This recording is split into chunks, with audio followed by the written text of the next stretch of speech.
Aujourd'hui, on va parler des femmes.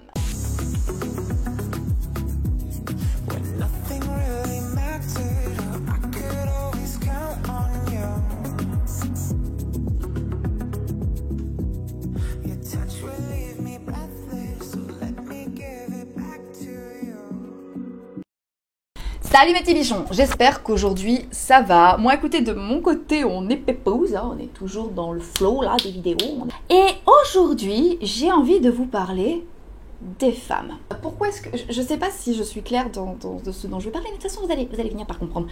Dans la vidéo précédente, je vous expliquais que j'avais discuté avec un élève et qu'il avait tenu des propos, justement, où il disait en gros que les femmes n'avaient pas le droit en fait à la liberté, que leur donner la liberté était la pire chose qui puisse passer. Il avait également dit, entre autres, qu'elles étaient plus faites justement et qu'elles auraient dû rester à leur fonction reproductrice et qu'elles étaient surtout là pour être des objets de désir et pour être là pour se reproduire.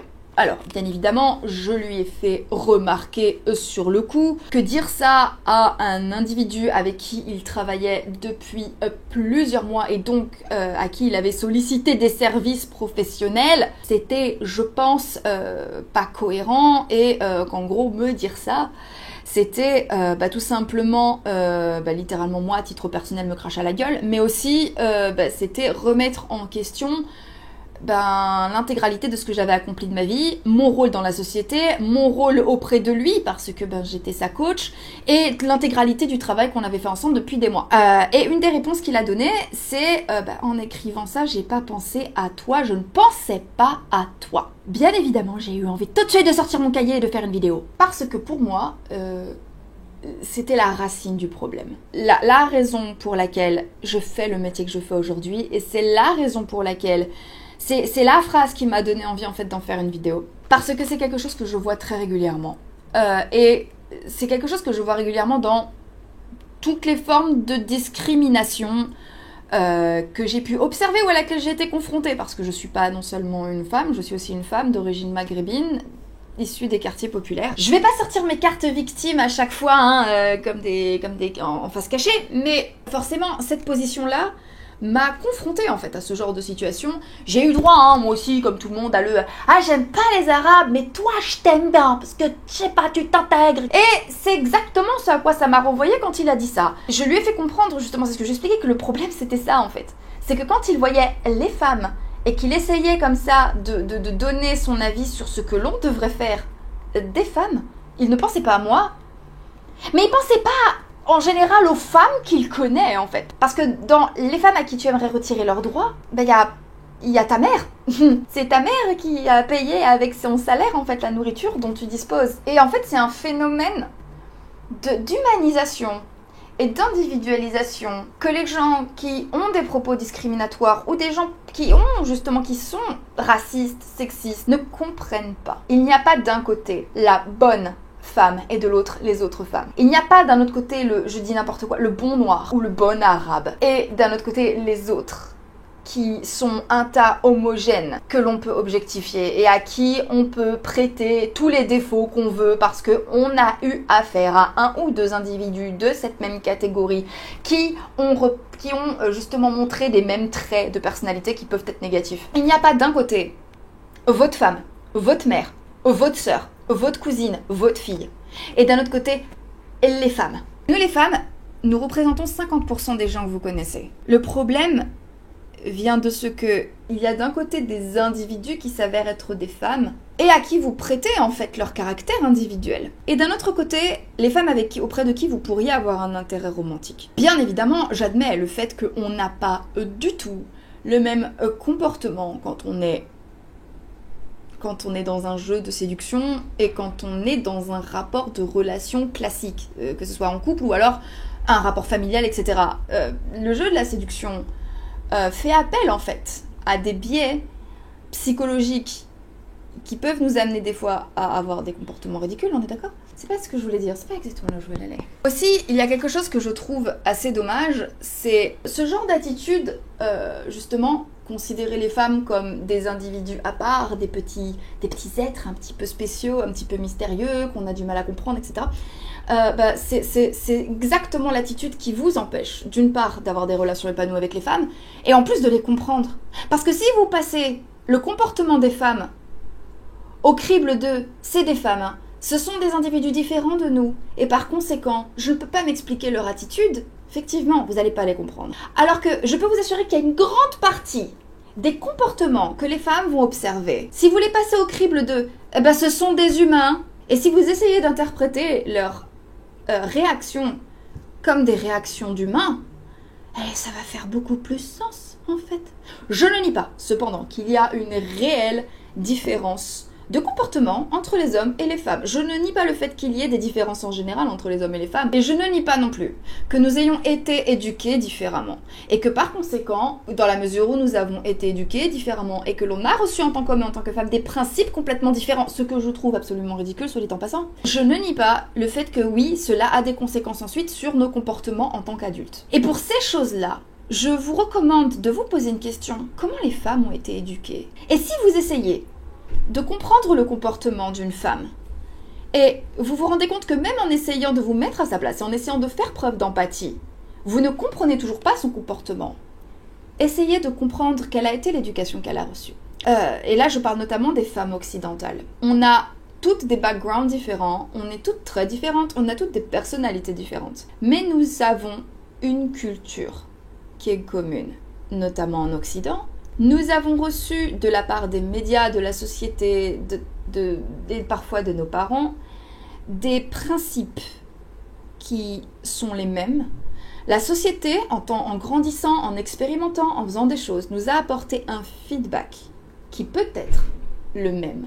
Et nous sommes, en tant que femmes, le fruit de ce feedback. De la même manière que vous, en tant qu'homme, vous êtes le fruit aussi de l'éducation et de l'ensemble des principes qu'on vous a donnés, en fait. Et effectivement, il y a aussi la réalité biologique, qui fait qu'effectivement, les femmes et les hommes peuvent avoir des réactions différentes, qui peuvent être difficiles à appréhender d'un côté et de l'autre, qui sont ni le fruit de l'éducation, ni le résultat de son caractère propre en tant qu'individu, en excluant le genre, mais le fruit d'une réalité biologique. Mais on va pas se mentir, ça ne représente qu'une petite portion de ce qui nous sépare.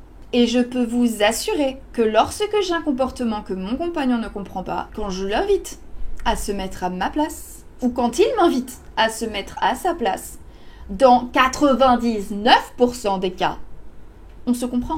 Et il y a eu très peu de situations quand j'ai pu rentrer en conflit avec mon compagnon, ce qui peut arriver, où l'explication que l'on a trouvée, c'était « Bah oui, je suis une femme, à quoi tu t'attends ?» Ou alors « Bah ouais, je suis un homme, c'est ce qu'on attend de moi. » Et ma conclusion de tout ça, c'est que si vous traitez les femmes soit comme des déesses que vous allez mettre sur un piédestal, soit comme des petits Pokémon, des petits animaux qui parlent pas le même langage que vous, ou des réactions pour lesquelles vous n'essayez pas juste de les interpréter en disant « Bah oui, parce que c'est un humain, en fait, elle se comporte de manière humaine, en fait. » Eh bien, vous n'allez pas réussir à connecter avec le sexe opposé, en fait. Vous n'allez pas réussir à connecter avec les femmes. Vous n'allez pas réussir à avoir avec elles des relations classiques. Les relations les plus saines sont les relations où on se considère comme... On essaie de faire preuve d'empathie l'un envers l'autre. Et il y a quelque chose qu'il faut comprendre. C'est que la première étape vers la discrimination, justement, c'est l'objectification. Et c'est la distanciation. J'insiste sur ce fait. Il est beaucoup plus facile d'entrer en guerre avec un individu, quel que soit son genre ou quelle que soit son ethnicité, quand d'une part on lui refuse sa part d'humanité, et qu'en plus on refuse de faire preuve d'empathie envers cet individu, de se mettre à sa place et d'essayer de comprendre en fait ce qui pourrait nous amener, nous, à titre personnel, à avoir le même comportement que cet individu. Et les femmes ne sont pas connes, ok ? Un homme qui ne me considère pas comme un individu à part entière et qui ne me considère pas ni comme son égal, ni comme un être humain doué de raison, je le vois, je le sens, je le sais, et je suis absolument à 1000% incapable de l'envisager comme un partenaire, que ce soit sur le plan sexuel ou sur le plan amoureux. Parce que d'une part, il va avoir des comportements super bizarres avec moi, et d'autre part, je vais avoir peur de ce mec. Mais nous représentons encore une fois 50% de la population. Donc si on n'est pas normal, vous ne l'êtes pas plus que nous en fait, parce que la normalité, elle se situe dans la majorité. Parce que par définition, la normalité, c'est la norme, et la norme, c'est la majorité. Il y a une autre anecdote comme ça que je peux vous donner, pour que vous essayez de comprendre ce que j'essaie de vous dire aujourd'hui. J'ai eu cette blague comme ça, où ce truc est ressorti de manière assez redondante de la part de mes élèves. C'est j'ai tellement envie, ce serait un truc que j'adorerais faire dans ma vie, c'est tester le Naked Man. Je lui dis mais pourquoi est-ce que tu veux faire ça? Il me dit mais parce que c'est un kiff, je trouverais ça trop cool, j'ai trop envie de tester.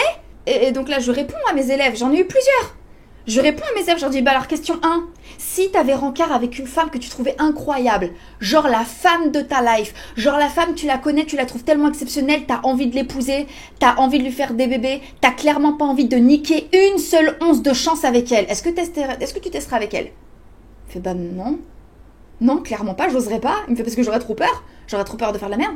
Ok, pourquoi t'imposerais ça à une femme dont tu te fiches? Deuxième chose, tu vois bien comment les femmes ont réagi quand les mecs nous envoient des photos de bites non sollicitées. Tu penses que ça fait plus plaisir à une femme d'avoir un mec à poil dans son salon alors que elle s'y attendait pas que recevoir une photo de bite? Enfin, je veux dire, moi, je vous le dis, hein, clairement, que le mec me plaise ou pas, dès le départ, si j'ai pas pris la peine en amont de lui dire que j'avais envie de coucher avec lui, j'appelle la police si je le trouve dans mon salon à poil. À partir du moment où il y a un enjeu, à partir du moment où c'est une femme avec qui vous avez un vrai intérêt, c'est une femme que vous allez considérer comme un individu à part entière, c'est une femme que vous allez humaniser, que vous allez considérer comme votre égale, vous voyez pas faire ça. La conclusion de ça, c'est que ce genre d'attitude, le fait de considérer les femmes comme une espèce à part, ça rend les hommes dangereux et complètement inefficaces sur le plan de la séduction. À partir du moment où une femme a un petit peu de jugeote, ou à partir du moment où vous voulez établir des relations saines, non toxiques avec une femme sur le moyen long terme, vous vous tirez une balle dans le pied, on va rester poli. Voilà, donc je voulais vous en parler. Donc pour résumer, parce que j'ai quand même des conseils à vous donner derrière ça, petit 1, si une femme a un comportement que vous ne comprenez pas, petit 1, essayez de vous mettre à sa place et demandez-vous si vous réagiriez pareil.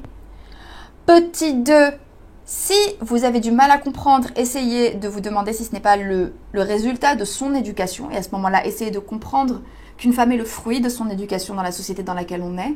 Et je peux vous assurer que là aussi, si vous essayez de comprendre la manière dont les femmes sont éduquées en général et dont les femmes que vous avez en face de vous sont éduquées en particulier, notre comportement va faire infiniment plus sens.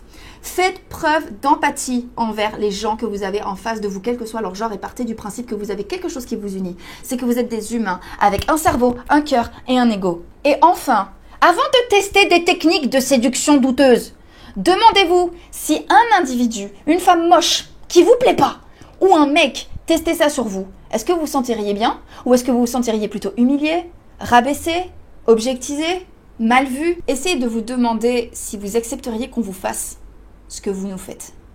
Je vais terminer là-dessus. Je vous fais des bisous, prenez soin de vous. Et comme d'habitude, n'oubliez jamais que si une petite quiche comme moi y arrive, tout le monde peut y arriver. Mais maintenant, c'est à vous de jouer.